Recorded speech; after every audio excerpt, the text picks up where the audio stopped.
Hi everyone, అందరూ ఎలా ఉన్నారు? Welcome to our channel. ఈరోజు కూడా వేస్ట్ క్లాత్ తోటి మనం హెయిర్ యాక్సెసరీస్ని ఎలా ప్రిపేర్ చేసుకోవాలి అనేది ఇక్కడ నేను చూపిస్తున్నానండి.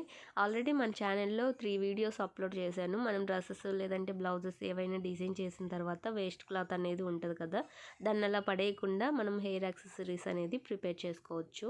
నేను డ్రెస్ స్టిచ్ చేసిన తర్వాత మిగిలిన ఫ్యాబ్రిక్ని ఈ విధంగా కట్ చేసుకున్నాను. లెంత్ 6 ఇంచెస్ ఉండాలి. అలాగే విడ్త్ వచ్చేసి 21 ఇంచెస్ లేదా 30 ఇంచెస్ అయినా తీసుకోవచ్చండి. ఈ విధంగా ఫస్ట్ మనం క్లాత్ని అనేది కట్ చేసుకొని రెడీగా పక్కన పెట్టుకోవాలి.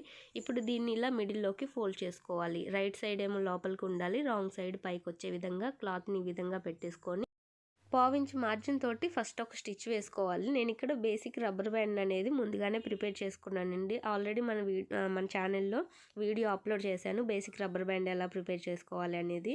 ప్రతి దాంట్లో అంటే బేసిక్ రబ్బర్ బ్యాండ్ వీడియో అనేది పెట్టడం ఎందుకనేసి నేను ఒక వీడియోలో పెట్టాను. మీకు అర్థం కాకపోతే ఒకసారి చూడండి ఎలా ప్రిపేర్ చేసుకోవాలి అనేది.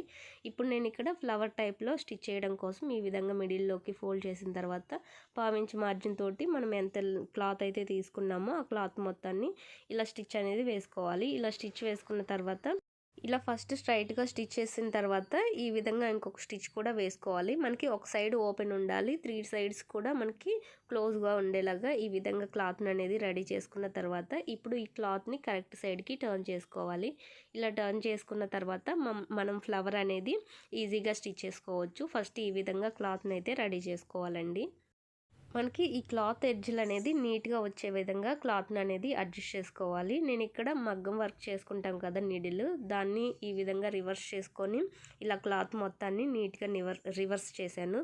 ఈ విధంగా రివర్స్ చేసిన తర్వాత ఒక సైడ్ ఓపెన్ ఉంది కదా, ఆ ఓపెన్ కూడా క్లోజ్ చేసేసుకొని ఒక స్టిచ్ అనేది వేసుకున్నామంటే మనకి ఫినిషింగ్ అనేది నీట్గా ఉంటుంది.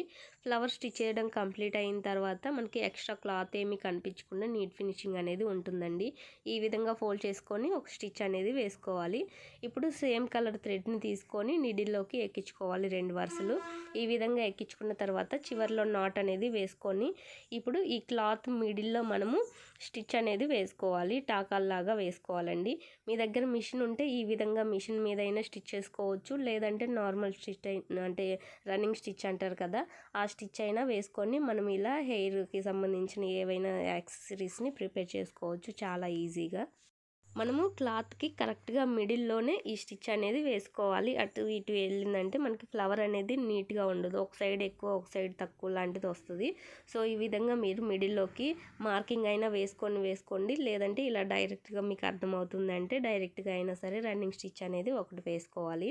ఈ విధంగా క్లాత్ మొత్తాన్ని ఫస్ట్ ఇలా కొంచెం కొంచెంగా తీసుకొని మనకి నీడిల్ ఫిల్ అయ్యేంత వరకు ఇలా క్లాత్ అనేది రన్నింగ్ స్టిచ్ వేసుకున్న తర్వాత ఇప్పుడు క్లాత్ మొత్తాన్ని కిందికి అడ్జస్ట్ చేసుకొని తర్వాత మిగతా క్లాత్ ఏదైతే ఉందో దానికి కూడా రన్నింగ్ స్టిచ్ అనేది ఒకటి వేసుకోవాలి. నాకు ఇలా డ్రెస్కి మ్యాచింగ్గా ఏవైనా ప్రిపేర్ చేయడం అంటే చాలా ఇంట్రెస్ట్. బయట చాలానే ఉంటాయి షాప్లో మనకి హెయిర్కి సంబంధించిన హెయిర్ యాక్సెసరీస్ అనేవి. అలాంటివి కాకుండా నా చేతులతో ఇలా నేను ప్రిపేర్ చేసుకొని వేసుకున్నానంటే నాకు అదొక సాటిస్ఫాక్షన్ అండి. నాకు ఫస్ట్ నుంచి కూడా ఇలానే అలవాటు. నాకు కావాల్సిన థింగ్స్ అన్నిటిని నేనే ప్రిపేర్ చేసుకుంటాను. స్టిచ్చింగ్ నుంచి ఇంకా బ్లౌజ్ డిజైన్స్ ఇలాంటివి హెయిర్‌కి సంబంధించినవి, ఇంకా మనకి జ్యువెలరీ మేకింగ్స్ లాంటివి ఇవన్నీ కూడా నాకు చాలా ఇంట్రెస్ట్. అవన్నీ కూడా నేనే ప్రిపేర్ చేసుకుంటాను. ఈ హెయిర్ బ్యాండ్ ఒక్కటి కంప్లీట్ అయిన తర్వాత నెక్స్ట్ లాంగ్ ఫ్రాక్స్ మా పాపకి కొన్ని డిజైన్ చేసేవి ఉన్నాయి. అలాగే నాకు కూడా కొన్ని డిజైన్స్ అనేది చేసుకోవాలి. కొన్ని శారీస్ ఇంకా ఫ్యాబ్రిక్స్ తెచ్చుకున్నాను. వాటి స్టిచ్చింగ్ వీడియోస్ కూడా మన ఛానల్లో అప్లోడ్ చేస్తాను. మీకు స్టిచ్చింగ్ మీద ఇంట్రెస్ట్ ఉంటే మన ఛానల్ సబ్స్క్రైబ్ చేసుకోండి. ఇక్కడ మనం క్లాత్ మొత్తాన్ని ఈ విధంగా రన్నింగ్ స్టిచ్ అనేది వేసుకోవడం కంప్లీట్ అయిన తర్వాత ఇలా క్లాత్ని మొత్తం దగ్గరగా జరుపుకోవాలి. ఈ విధంగా జరిపిన తర్వాత మొత్తం టైట్గా ఇలా రోల్ చేసేసుకొని 3-4 టైమ్స్ థ్రెడ్ ఉంది కదా, ఆ థ్రెడ్ అనేది రోల్ చేసేసుకోవాలి. మనకి స్టిచ్ కంప్లీట్ అయిన తర్వాతే థ్రెడ్ అనేది కట్ చేసుకోకూడదండి. ఇలా 3-4 టైమ్స్ నాట్ వేసుకున్న తర్వాత మనం ఒకేసారి ఈ రబ్బర్ బ్యాండ్ ఇంకా ఫ్లవర్ ముందుగానే రబ్బర్ బ్యాండ్ ప్రిపేర్ చేసుకున్నాం కదా, ఆ రబ్బర్ బ్యాండ్కి ఈ ఫ్లవర్ అనేది జాయిన్ చేసుకున్న తర్వాత థ్రెడ్ అనేది కట్ చేసుకోవాలి.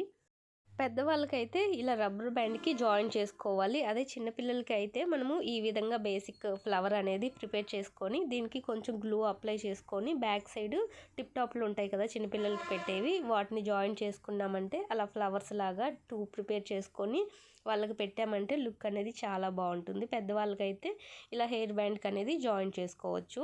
మీరు ప్రిపేర్ చేసేది మీ పిల్లలకా మీకా దాన్ని బట్టి మీరు ఇలా డిసైడ్ అవ్వండి ఎలా ప్రిపేర్ చేసుకోవాలి అనేది. మనం బయట షాప్లో ప్లెయిన్ రబ్బర్ బ్యాండ్ తీసుకోవాలన్నా ఏమీ ఫ్లవర్స్ ఏమీ ఉండవు, అది తీసుకోవాలన్నా 10 రూపీస్ ఉంటుంది. అలాంటిది మనం ఈ వేస్ట్ క్లాత్ని ఇలా రీయూజ్ చేసుకున్నామంటే మనీ సేవ్ చేసుకోవచ్చు అండ్ డ్రెస్కి మ్యాచింగ్గా పర్ఫెక్ట్గా సెట్ అవుతుంది. ఈ రెండింటిని జాయిన్ చేసుకొని 7 to 6 టైమ్స్ నాట్స్ అనేది స్ట్రాంగ్గా వేసుకున్నామంటే ఊడిపోకుండా స్ట్రాంగ్గా ఉంటుంది. వీడియో నచ్చితే లైక్ అండ్ సబ్స్క్రైబ్.